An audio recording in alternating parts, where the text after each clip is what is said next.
When someone asks you the question, who do you think has the biggest impact on the NBA and basketball in the last decade? You likely name LeBron James, Kevin Durant or Steph Curry with 99% probability. But I still don't understand why. Why does everyone overlook James Harden? Why is his influence on the game so greatly underrated and placed first down on top player list? Watch this video until the end and I'll tell you why this guy is no less legendary than the others and why he is still a top player. When talking about the beat, everyone immediately thinks of three things. He still hasn't won a championship, his lifestyle tarnishes his greatness, and his MVP season in 2018 is over. I argue against two first statements, but regarding the third, I'm ready to argue with anyone. Well, come on, the NBA is getting faster every year, the pace of the game is accelerating, and players and teams are setting new records for performance almost every game day. But there are still those people in the league who continue to embody new trends. Harden is one of those personalities. So let's start by looking at two gameplay trends that Harden pushed. These are the step backs and drawing fouls. Objectively speaking, it's hard to determine statistically how often the step back move was used in the league before Harden popularized it with his style of play. But if you can evaluate the situation properly, you understand that he popularized and perfected this move. Many top NBA players have praised his signature step back and acknowledged how it's become a serious weapon during the game. Regarding his ability to draw fouls as a superpower that many people hate on and diminish his accomplishments, but dude, no matter how you feel about it, it's simply an effective move. If there are a chance to earn points, why not use it? At the end of the day, it's the result that matters, and let's be real, would the NBA even emphasize the need for refs to call for more strictly if it weren't the trend of Harden's savvy fall-in draw skills? So in recent years, Harden's performance has been quite weak, and this is mostly due to off-court issues. In fact, he requested trades twice in 2 years, and both of them were not the most pleasant for his reputation.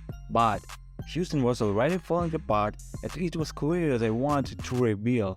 And as for Brooklyn, you know how it all ended. So personally, I don't see any reason to hate him for this, and it doesn't directly relate to his playing. Let's get down to business. If you look at the statistic, you might think that James is slowly heading towards retirement, as he no longer has those incredible attacking numbers he had before, and you can actually say that Houston era is over. But does that mean that Harden has become worse? No, and again no.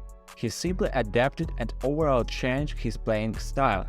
If you remember the Rockets where James Harden was the captain of the ship, it was the team where everything revolved around Harden, where the team took shots from everywhere and where they lead in the number of shots per game.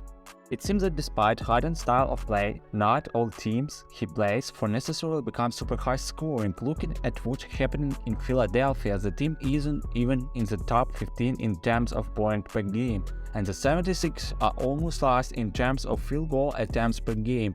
However, they are very efficient in their attempts, and the 76ers are ranking in the top 5 in power ranking. What's so great about the beat is that he stopped trying to do everything himself, stopped making stupid shots, and stopped chasing stats. Instead, he started playing for the team. Last season, he got a lot of hate for not taking on the responsibility of scoring points, but this season everything has changed. Now, Harden is aggressive in attack when it matters, but at the same time, he's become one of the league's top playmakers. Everyone knows about his shooting ability, so he can't be left unguarded. But when the defense focuses on him, it opens up space for his teammates. As for his anti-trend playing style, James has one of the slowest movement speeds on the court in the NBA. While most teams focus on quick transition from defense to offense, James does the opposite and takes his time. He often holds the ball without doing anything with it, but during this time, he is not loafing around. Instead, he is analyzing a situation like a scanner. What is interesting is that he does it intentionally, and it works out well for both him and his team. Currently, Harden isn't putting up the crazy scoring numbers he's used to, but he's still in the top 10 for his impact on his team. His first step may not be as deadly as it once was, but is still faster than most players. His ball handling skills are still top-notch, and his basketball IQ has only gotten higher. In summary, if we compare Beard based on his previous performance, it may seem like he has gotten worse. However, this is only a surface-level observation. Upon closer analysis, it appears that he has become even more influential than before. At the age of 33, he remains at the top of his game, and despite all the hate from others, he is still one of the best. In my opinion, if he finally wins a championship ring, I am confident that he will be named one of the greatest players of all time.